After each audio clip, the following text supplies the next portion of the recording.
from China's point of view, I mean, I just put myself in the shoes of the Chinese government and say, look what's going on. We've lost control of the pricing.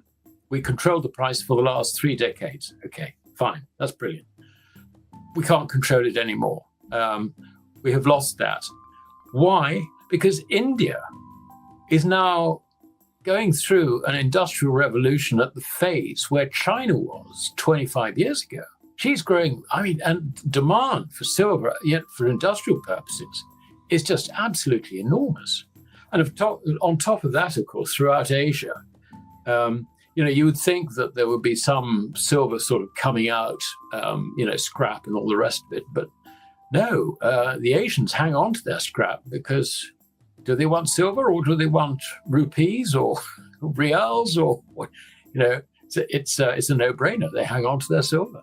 The squeeze, I think, has only just started. Now, I wouldn't claim to know how this is going to progress minute by minute or day by day. But it's clear to me that silver has still a lot of upside because it's turned into a giffen good, one where a rising price basically doesn't produce supply. If anything, it encourages demand. It does the reverse of what, the charts that we've all been shown do, sort of rising demand gets capped by price. Price, the function of price basically is to balance supply and demand. So you get the increase in supply at the higher prices. That's not going to happen, and it's not happening now.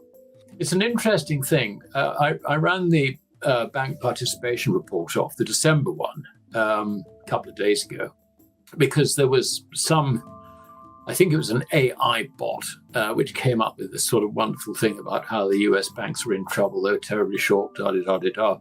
But actually, if you look at just at paper, the US banks are actually long of silver on COMEX.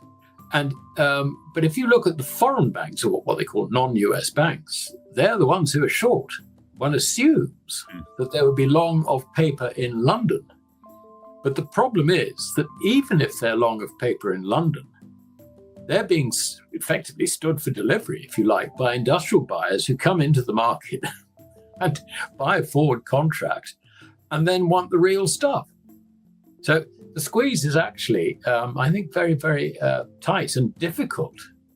And the problem is that, everybody in industry realizes now that, if they're in the business of making photovoltaic cells, electronic vehicles, defense industry, et cetera, they need silver and they need to get it damn quick. Otherwise, they're not going to have any manufacturing material. So we have a situation, I think, where the price gets driven up by this sort of demand. And it's a one-way ticket because there's no industrial user who sort of says, well, I got a little excess stuff here. I can maybe trade it out, sell a bit into the market and take a profit and buy it back cheaper. Or I can hedge it. No, they're not there anymore. Those guys basically realize what's going on. And I think one of the things that's interesting about the timing of this very, very sharp volatility is that, of course, it occurs at a time when any respectable industrial user is on holiday. Yeah. So, he's still digesting his Christmas pudding and looking forward to, well, if it's Scotsman, Hogmanay and too much whiskey. So the timing from the swaps point of view, we've got a year-end problem coming up. Like my bonuses depend on me making profits or being able to show that I make profits, and my mark to market doesn't kill those profits. Yeah, they love to bash it down. So that's what's going on. I think it's as simple as that. I think there is a broader question as to what China is actually doing. I mean, it is interesting because China is introducing really from next week officially a new licensing, export licensing regime. And it's not stopping silver going out. It's just tightening up on the export regime. And I think it's giving China greater control, if you like, over its over domestic stocks in the wider sense, not just China's own stocks, and I believe they've got a lot of stock which they've stored effectively, because you're talking about the second largest silver miner, but also the largest refiner by far. And bear in mind, it's not just imported silver doré; it's also imported copper ores, nickel ores, lead ores, zinc ores, and all these. I mean, refining is a dirty business. China doesn't mind doing it. We in the West don't want to muck up our hands with this. And that's actually, incidentally, one of the reasons why China has a virtual monopoly on rare earths, because rare earths also come out of this refining thing. I mean, aluminium or bauxite, I understand, is one source, if you like, of rare earths. And you require a lot of electricity to turn bauxite into aluminium. And who's got the electricity now? We haven't. We used to do it actually in Fort William, which is in Scotland, where we had hydroelectric power. I don't know if we do it anymore. I don't think we do. I think that's closed down. But can America do it? Well, they're at the moment powering loads and loads of computers to do AI or mine Bitcoin or whatever. So we just don't have the electrical capacity, if you like, to compete with the Chinese in these matters. So. Yeah, I think China realizes that it's got us firmly in its grasp. I mean, short and curlies, yeah. I won't use the rude word, if you like, but that's it's squeezing and it's hurting.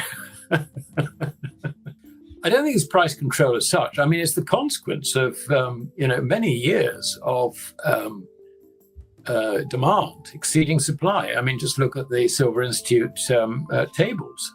They show for the last 5 or 6 years or whatever that there's been more silver demanded than supply. And the difference has always been made up by the category they call investment.